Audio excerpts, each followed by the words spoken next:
Artiste à l'année mouvementée, il a sorti lors de cette année le clip All In. Le clip On en reparlera avec l'artiste Raccoon en août. La chanson Grain de sable avec Olivier Twist et 3 petits points sans tous les nommer. Nous recevons Lomine avec nous. Bienvenue à cette émission de Studio L et ravi de t'avoir dans nos studios. Merci. Petite parenthèse, on va commencer tout de suite avec pourquoi le nom Lomine? Le même, mais premièrement, moi quand j'étais jeune, on m'appelait tout le temps TQ, désolé l'expression, ou Mind, parce que j'étais un joueur d'échecs puis j'étais tout le temps comme, j'étais pas le gars physique, là, j'étais vraiment plus le gars qui était comme mental derrière, puis qui pensait à ses affaires. Puis, fait que c'est ça, tout le monde m'appelait soit ça ou soit ça. Moi, en même temps, je voulais un nom pas juste anglophone, parce que je fais comme du franglais, mais plus du français en fait. Fait que je me suis dit, bah ben, je veux un le dedans, le Mind. Puis en même temps, ben, ça vient comme rattacher comme les deux langues. Fait que ce qui réunit très bien Montréal, ce qui est un truc que j'aime représenter. Et tu parles que tu es quelqu'un qui pense beaucoup et on va y aller avec. Depuis quand tu penses justement à monter tes projets musicaux? Ça remonte à quand? Je pourrais même pas dire. Je pense que c'est vraiment comme depuis toujours. Quand j'étais jeune, je rêvais de faire du rock. Finalement, j'ai peut-être pas la voix pour faire du rock. Puis je me suis rangé sur les textes plus. C'est ce que je me suis rendu compte que j'aimais le plus, écrire. Fait que je me suis dirigé vers là-dedans. Mais c'est vraiment inné. J'ai trouvé des dictées que j'avais de vraiment jeune avec des genres de rimes ou pas des rimes, mais comme des métaphores à côté. Fait que je pense que ça a tout le temps été un peu en moi, ce côté-là. Et côté les projets d'enregistrement, c'est quand que tu as enregistré pour la première fois de ta vie? Oh, la première fois de ma vie, j'ai enregistré dans le sous-sol d'une personne. Dans le fond, c'était super cool. J'avais à peu près 12 ans, 13 ans, secondaire, là, début secondaire. Puis c'est quelque chose que, dans le fond, je monte pas trop, là, mais... Ça, c'est la petite boîte qu'on monte à des amis quand on est plus vieux? Ah, même pas, je l'ai même pas dans mon ordi. Ok, même pas, c'est même pas rendu là. Ah non, ben tu sais... C'est le feu de foyer. Ouais, ben tu sais, je suis un artiste qui aime constamment avancer, puis j'ai de la misère à regarder des fois mes anciens projets. Là. Je suis quelqu'un qui aime tourner la page des fois. Donc... Et d'ailleurs, dans tes premiers projets que tu as commencé au secondaire par la suite, si on parle un peu de comment ça a avancé ta carrière en musique, parce que tu es parti d'un sous-sol à, je sais que dernièrement, tu as un album qui s'en vient, un nouvel album, puis plusieurs clips qui ont sorti quasiment à chaque mois. Tu as été très actif à ce sujet. Ben, en fait, il commence à évoluer. En fait, j'ai eu beaucoup d'occasions. En fait, j'ai enregistré chez Maxime Gabriel qui va passer à ma TV également. Oui, l'émission tout de suite après qu'on reçoit, petite parenthèse, Farfadet. Oui, exactement. D'ailleurs, tu as rencontré comment? Oui, ben c'est ça, j'étais un gros fan en fait, là, pour être honnête. Puis je l'ai contacté pour enregistrer chez lui. Puis quand j'ai enregistré chez lui, en fait, ben, comme ça a bien cliqué, j'y ai demandé des conseils. Puis il a tout le temps été là vraiment pour m'épauler, me montrer des directions et tout. Fait que ben, puis ça m'a beaucoup aidé à grandir en fait. Souvent j'y envoyais des morceaux puis je m'attendais à c'est fou. Puis finalement c'était comme ça à travailler. Mais je pense que c'est ce qui fait en sorte que on peut s'améliorer comme ça. C'était ton petit papa dans le métier. Ouais, exactement. Puis j'ai eu d'autres petits papas aussi comme Dusty puis HB dans le métier. Donc gros shout-out à ces 3 personnes-là qui m'ont énormément fait avancer. On parlait d'ailleurs avant l'émission que Farfadet, non seulement oui c'est quelqu'un qui t'a aidé, mais tu as eu plusieurs collaborations avec. Puis d'ailleurs vous êtes dans le même label. Oui, exactement. Deux-Monts, shout-out à Deux-Monts, allez voir sur les réseaux. Ben oui, c'est ça, on est dans le même label. Il m'a approché dans le fond pour être sous le label, puis c'est un offre que je me voyais vraiment pas décliner parce que c'est quelqu'un qui m'a tellement appris dans le domaine. Puis Donny, je l'avais rencontré, Donny S étant l'autre personne fondateur de Deux-Monts. Je l'avais rencontré une couple de fois aussi, puis j'avais comme un sentiment de confiance avec cette personne-là. Puis avec Max Farfadet, je savais déjà que ça allait bien cliquer. Puis je voyais qu'il y a du positif en fait. Puis justement, depuis que je suis sur le label, je me fais un petit peu plus dire des fois comme comment faire certains trucs, surtout les réseaux. C'est dur, mais c'est bénéfique. Un exemple de base, mettons Instagram, j'étais pourri là-dedans, j'utilisais pas ça, puis on m'a dit non, c'est important, puis c'est des petits détails de même que tu te dis des fois indépendant, ah ouais, mais je suis capable de tout faire, mais t'es pas capable de penser nécessairement à...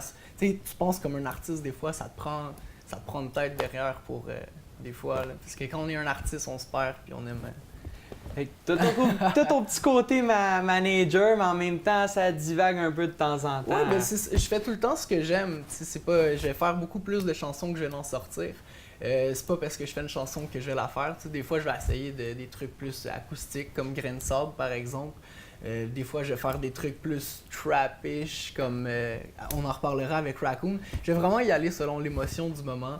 Puis, tu sais, j'ai de la misère à voir vraiment la différence entre... Ben, tu sais, je vois la différence, mais mettons un beat plus à l'ancienne ou un beat new school, tu sais, je me dis, moi, tout est dans... Si le beat m'inspire, si le vibe m'inspire, ça m'inspire, j'y vais, puis... T'es vraiment quelqu'un qui y va de sentiments. Est-ce que Ouais, tu serais du exactement. genre à te réveiller à minuit le soir en disant « J'ai une inspiration, faut écrire là ». Je dirais que c'est quand même rare que je dors à minuit le soir, mais la nuit, ouais, c'est tout le temps quand même plus productif que, mettons, le jour. Mais des fois, tu te lèves le matin et tu as déjà des idées, mais je te dirais que mes grandes périodes d'inspiration, c'est la nuit. Petit oiseau nocturne, je suis. Pas du temps de l'école, mais surtout aujourd'hui. Petite parenthèse, on parle d'école. C'est quoi qui te fait justement le petit déclic de on lâche l'école, on s'en va en musique? Parce que pour bien des parents, c'est un suicide, on va se le dire. Ouais, ça t'a pas fait peur? En fait, j'ai pas fait vraiment ce lien-là directement. J'étais à l'école, je travaillais aussi, puis je travaillais dans une shop à l'époque. J'étais à l'école pour avancer. Puis je savais pas en quoi je voulais avancer en fait. J'étais juste à l'école pour être à l'école. Puis je me suis dit, moi, ce que j'aime, c'est faire de la musique. On me dit que c'est pas un métier. À chaque fois que je demande à quelqu'un, tu sais, j'aimerais ça faire un studio et tout le monde me dit, tu sais, c'est un peu plus touché. Puis il y avait certaines personnes comme Maxime Gabriel, justement, ou HB, qui m'ont vraiment dit, tu sais, oui, ça se fait. Ils m'ont montré des trucs. Mais tu sais, c'est quelque chose que tu peux pas te lancer à moitié. Puis tu peux pas te lancer si tu veux pas profondément, parce que c'est beaucoup de travail, puis c'est quand même difficile d'être à son compte, surtout de partir dans la musique. Puis à un certain âge aussi, c'est difficile d'être crédible aux yeux d'autres. Certains contrats, tu sais, juste parce que tu as 21 ans, ok, tu sais, t'as fait quoi? Tu sais, c'est plus difficile des fois de se faire démarquer. Mais j'avais lâché l'école pour comme, me faire plus d'argent. C'était pas nécessairement pour la musique. J'étais allé en cuisine. J'ai vraiment pas aimé ça. Après ça, j'étais allé travailler dans un dépanneur de nuit. J'ai pas aimé ça non plus. Puis... T'as mieux cuisiner dans les studios? Ouais, je suis revenu. Non, mais en fait, je suis revenu cuisinier. Puis je me suis vraiment pogné avec mon boss. Puis je suis parti. Puis je me suis dit, moi, je comprends pas pourquoi je travaille pour les rêves de quelqu'un autant pour être à peine capable de survivre. Puis je me suis dit, tant qu'à manger mes bas, je vais le faire pour faire ce que j'aime. Puis tu sais, au début, j'ai vraiment comme eu plus de misère et tout. T'avais déjà le craft dinner, tu t'es dit, je suis bien parti. Mais tu sais, plus tu le fais, puis plus tu y crois, ben tu sais, ça... Faut juste vraiment que tu y crois, puis que tu fonces à fond. Puis même si on te dit, c'est pas un métier, ben fais-en un métier, tu sais. Au juste, tu peux passer combien de temps, justement, on parlait de temps, à travailler sur tes projets dans une semaine? C'est tellement, ça peut tellement varier, puis je suis quelqu'un je suis une personnalité aux multiples projets. Autant j'ai aimé faire du vidéo, puis je suis quelqu'un qui est très perfectionniste, fait que si je veux que mon image ait l'air de ça, même si je ne suis pas capable en ce moment, je vais m'arranger pour être capable de le faire, puis ça va être comme ça. Puis si, mettons, je veux faire un beat, même principe, si je veux faire un enregistrement, un mix, même principe, une chanson, même principe. Fait que c'est vraiment, ça varie en fait de ce que je veux faire, quel type de projet. Il y a des chansons comme on en reparlera avec Raccoon qui ont vraiment découlé comme ça en 30 minutes écrit, puis on l'a fait, ça s'est fait super rapidement. Il y a d'autres chansons par exemple qui peuvent être un 16 bars peut me prendre un mois à écrire si c'est pas encore comme je le veux. Fait que ça varie vraiment. Il y a une chanson sur le prochain album que je vais sortir vraiment prochainement. Elle s'appelle Puis dans cette chanson-là, le refrain m'a pris presque 2 mois à écrire, mais le texte au complet, tous les autres couplets m'ont pris à peu près 45 minutes. Parce que c'est sorti d'une shot, puis j'avais un refrain, mais j'aimais pas le refrain, puis j'ai voulu le changer, puis ça sortait pas comme je voulais. Fait que finalement, ça a été la chanson qui m'a pris le plus de temps, même si à la base... Toi, t'es vraiment, ça va prendre le temps qu'il faudra. Oui, exactement. Je veux dire, dans une semaine, je comprends bien, tu peux autant travailler à peine quelques heures par jour que tu peux prendre l'entièreté de tes 24 heures 7 jours sur 7. Oui, exactement. Puis je vais dire que je suis vraiment un joueur d'échecs en fait. T'sais, je vais préférer. Je suis pas le genre de joueur qui va sortir sa reine suite. J'ai un morceau, je vais aller attaquer avec puis le perdre directement. Je suis quelqu'un qui va vraiment faire ça plus lentement, peut-être avancer un petit single, un petit single là, mais pour vraiment plus bâtir quelque chose. Puis après avoir quelque chose de plus construit, qui va moins être éphémère, en fait. Parlant de singles, les singles que tu as sortis les derniers mois, est-ce qu'ils vont être présents sur le prochain album qui s'en vient? Super bonne question. En fait, ça dépend lesquels. Repeat va se retrouver sur l'album Bars, nom de l'album. Mais on en reparlera, non. Ça va rester en single. Grain de sable, c'était un morceau à Oliver Twist. Fait que gros shout-out à lui. C'était pas un de mes morceaux à moi. Mais je suis en featuring dessus. On a vraiment eu un gros plaisir à faire ça. C'est lui qui a fait la guitare aussi. Fait que c'est ça. C'est vraiment plus son morceau. Puis pour ce qui est d'on en reparlera, en fait, le morceau était peut-être juste pas au niveau de la direction artistique assez compatible avec le reste du projet. Ok. Sur le tracklist, j'y voyais moins un endroit où ce qui devait être là. Fait que je me suis dit, vu qu'on l'a sorti en single, ça va rester en single. Puis j'avais déjà une coupe de morceaux à éliminer. Fait que... On parle de la ligne justement de l'album. Est-ce qu'on peut avoir une petite primeur sur la ligne justement que l'album, sur le thème, si on parle du thème? Ben, le thème, en fait, c'est ça. L'album s'appelle Bars. C'est un album qui a beaucoup de punchline. Elle a une approche très brag, si on veut, comme qui est un petit peu baveuse, arrogante, mais qui est très, très, très profonde. C'est dit ça dépend des morceaux. Là. Il y a des trucs qui sont plus directs aussi. Mais généralement, c'est dit sur un vibe plus léger. C'est plus comme... Tu sais, t'as l'impression que je niaise plus, mais c'est quand même un message profond. Fait que j'ai tout le temps été quelqu'un qui faisait quelque chose de quand même deep, tu sais, puis de plus émotionnel. Mais là, c'est ça, ça va peut-être moins se ressentir comme étant une émotion triste, même si les paroles peuvent l'être. On peut dire que tu as tendance un peu à dédramatiser des sujets qui sont Oui, lourds. exactement. Ou, tu sais, justement rire de certains trucs qui sont pas nécessairement drôles ou des trucs. Est-ce qu'il y a des trucs que tu as fait, moi je mets pas ça sur l'album, ça je le mets sur l'album, ou vraiment c'est entièrement sans censure? On met. J'ai fait environ 25 morceaux pour en garder 15. J'ai fait quand même un bon tri. Puis 25 morceaux, ça c'est le tri que j'avais au final. Fait qu'au final, j'ai peut-être fait vraiment comme plus que ça, peut-être une trentaine de morceaux pour vraiment juste en garder quelques-uns. Il y en a beaucoup que j'ai juste sortis en single. Il y en a d'autres que je sortirai pas. Certains valent la peine d'être retravaillés, certaines d'autres. Tu ressens jamais l'envie d'en sortir des fois d'avance parce que tu en as une panoplie dans ta petite banque chez vous de musique? Ben ça, c'était un gros problème que j'avais avant, en fait. Je sortais mes trucs prématurément, mettons. J'enregistrais une tune, mais je voulais la sortir le jour même. Fait que je faisais de quoi vite, je la sortais. Mais maintenant, je préfère vraiment prendre du recul parce que des fois, t'adores une chanson pendant 2-3 jours, tu la réécoutes, puis après, tu sais, comme, ok, non, peut-être que je changerais ça. Ah, le beat est redondant, j'ajouterais ça. Il y a des trucs que, tant qu'à moi, un mix final, tu peux pas le découvrir final en une journée. Fait que j'ai vraiment appris à comme, être plus patient, puis à regarder, comme un peu la game d'échecs, à regarder le jeu s'avancer avant de vraiment avancer une pièce. Je comprends bien un album, même si tu aurais ton album de tout monter, tu pourrais, quelques mois avant la sortie de l'album, aller refaire des correctifs vraiment pour aller chercher chaque petit détail de cet album-là qui s'en vient d'ailleurs. Mais je me laisse tout le temps un mois avant l'album où j'ai plus le droit de rien toucher, justement, où ce que là, ça va être envoyé au mastering. Tu y toucherais tout le temps?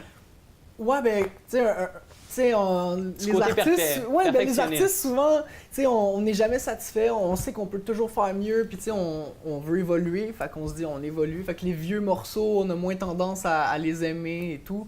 Fait que si c'est ça, ben en fait, c'est que ton album se recycle parce que t'enlèves tout le temps les vieux morceaux, t'en rajoutes tout le temps des nouveaux.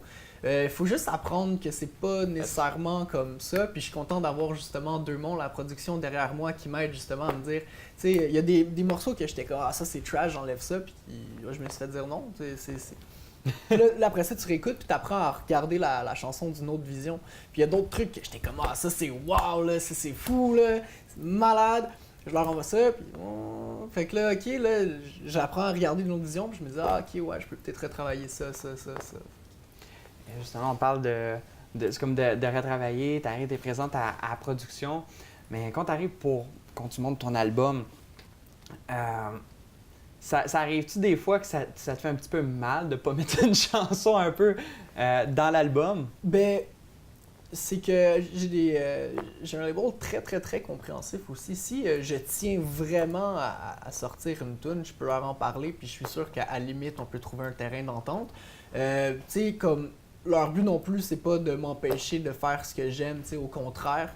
Ils me laissent vraiment m'épanouir comme je le veux. Ils sont vraiment plus là pour me conseiller puis me diriger pour que je fasse bien les choses, mais ils me restreignent pas. C'est arrivé qu'il y a des morceaux que j'aimais plus puis qu'ils m'ont dit peut-être moins, mais j'apprends pourquoi le peut-être moins, puis je finis par être de leur avis comme, je dirais, 99% du temps. Est-ce que tu as un petit bébé un peu dans la chanson? Parce que des fois, il y a des chansons qu'il peut avoir plus d'anecdotes personnelles, plus de, on peut dire, d'émotions puis de moments justement qui s'y rattachent. As-tu quelques petits bébés sur l'album, on peut le dire en quelque sorte? Ouais, ben en fait, c'est pas mal un album de bébés, ça. Mes morceaux, c'est Pas vraiment mal les bébés. tout. T'es aimes tout égal. Si on...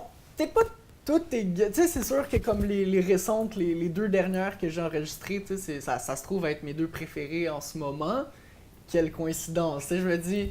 Je vais tu sais, comme...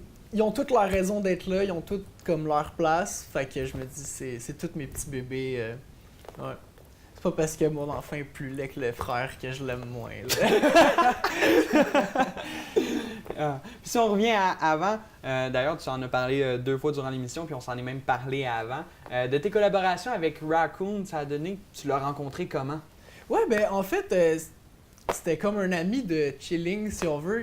On avait des amis en commun, MCKC, qui venaient comme pour des beats, regarder les beats ou enregistrer des chansons. Puis lui, ben il venait comme assister, puis comme venir chiller en même temps, regarder ce qui se passait, voir comment j'enregistrais, comment je faisais mes trucs.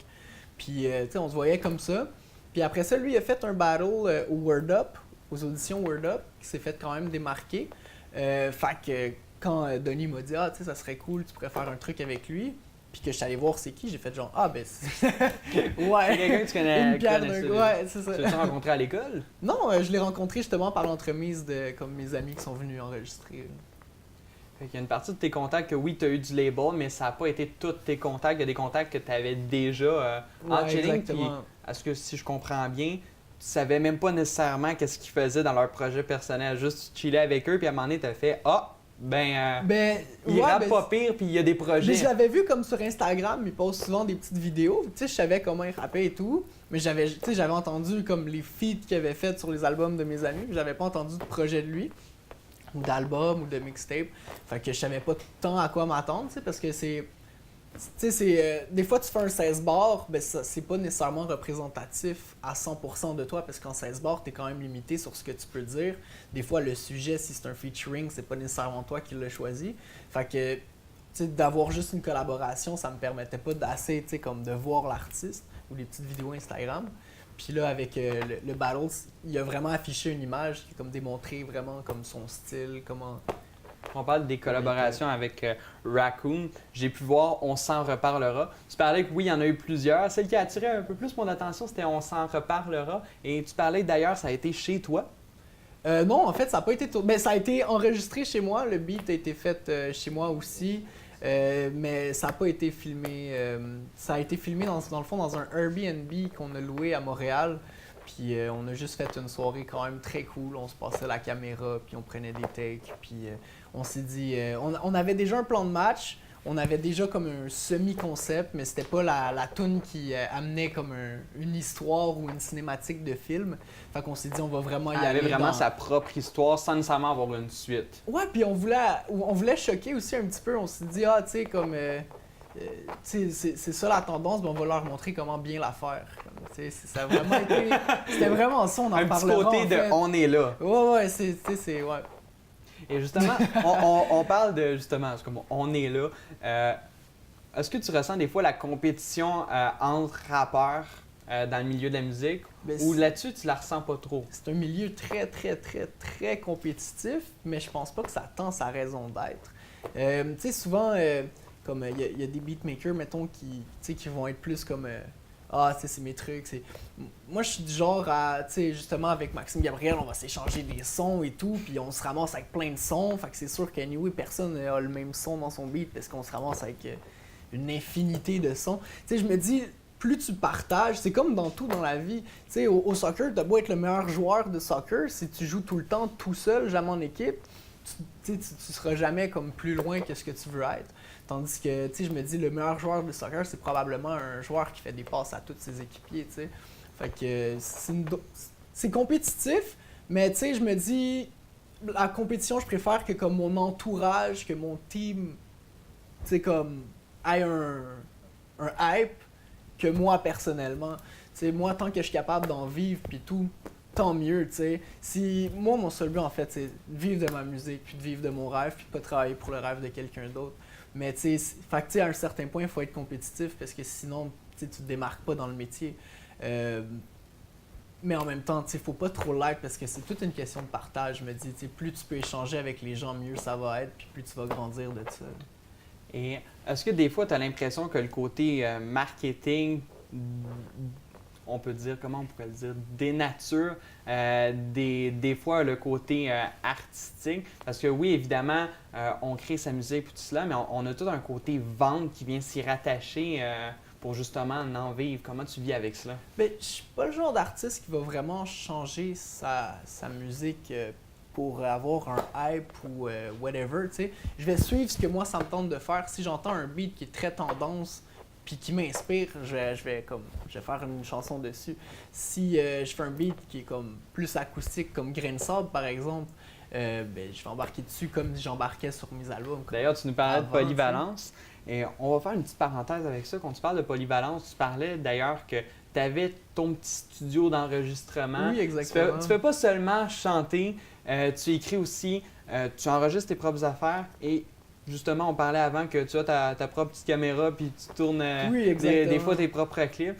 Probablement que tu en tournes pour d'autres. Justement, parle-moi un peu de tout ce côté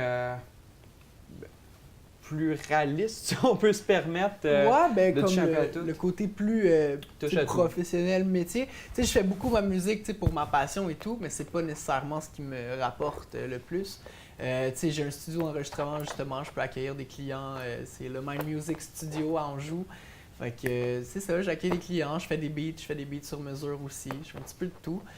Pour les clips, je suis associé avec Denis S de mon label, justement, VDV Film.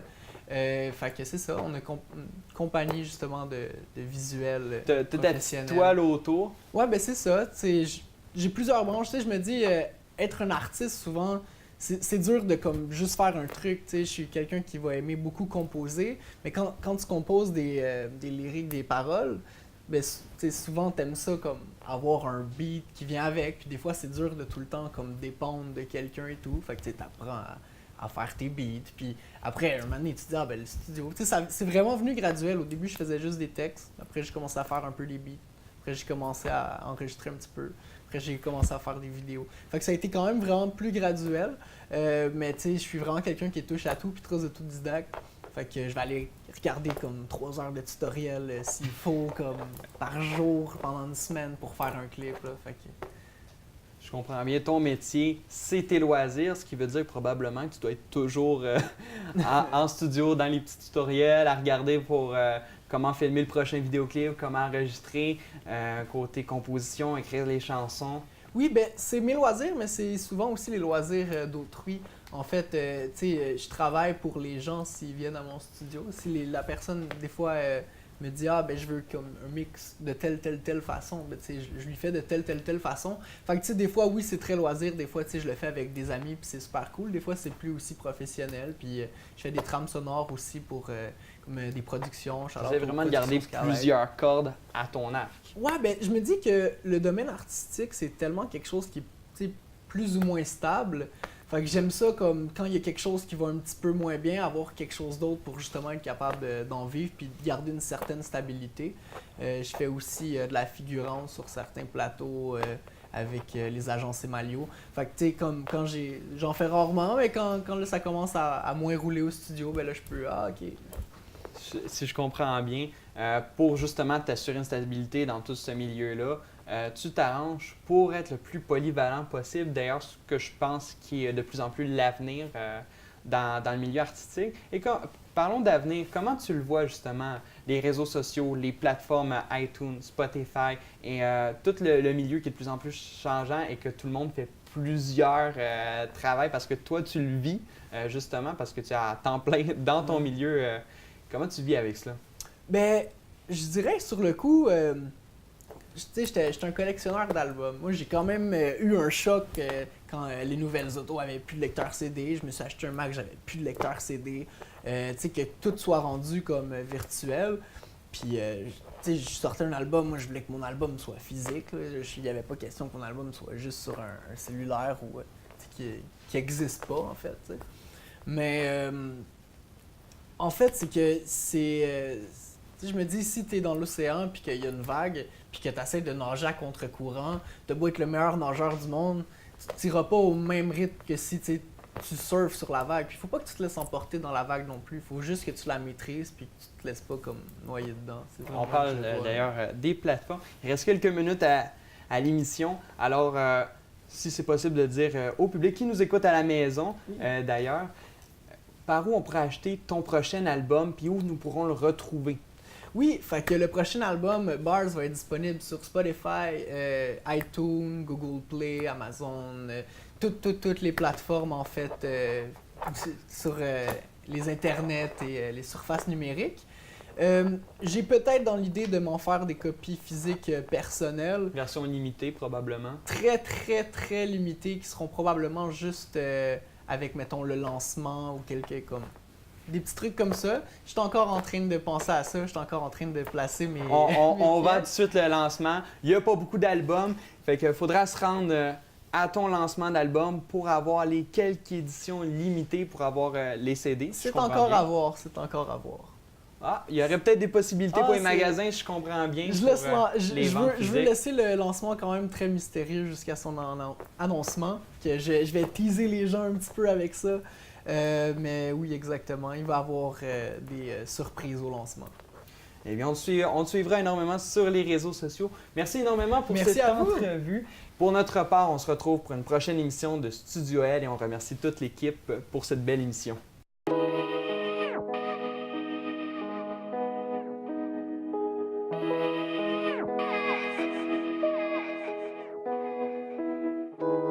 On fly high comme des astronautes, fight comme des mastodontes. Rêve qu'après 4 bottles, y'a pas d'onde. Si j't'aime pas la fraise, c'est la phase de mode. Faut pas tourner la page, mais non faire un autre live. Ce joke, c'est pour mes potes et mes alcoolos. Quand tu veux dîner, tu vois ce que t'as dans ton pack de smoke. Puis paraît qu'il faut récolter le money, ce qui montre des sangs. Je voudrais pas être arrivé au sommet. J'aurais jamais abusé de mon sommeil, seul en écrivant ma musique, prête à allumer mon pollen. J'ai laissé mes traces, j'ai les pieds qui traînent, les 2 pieds s'asphaltent, c'est pas sur moi que je veux qu'il make it rain. Catch le time, tu connais le temps, je veux voir la vie en couleur, mais pas comme Joël Legendre. On veut monter, on est high en crise, mais quand te foncé, tu peux plus ralentir. Partir, tout ce qu'on veut c'est partir, s'évader pis that's it. Voyager le sac vide, même pas que t'es so fly. On veut juste abandonner trop high, fuck on va partir tonight. Partir, tout ce qu'on veut c'est partir, s'évader pis that's it. Voyager le sac vide, même pas que t'es. Société sans colonne, j'vois les mêmes mollistes. J'pars, j'ai mon billet direction l'inconnu. Partir, tout ce qu'on veut c'est partir.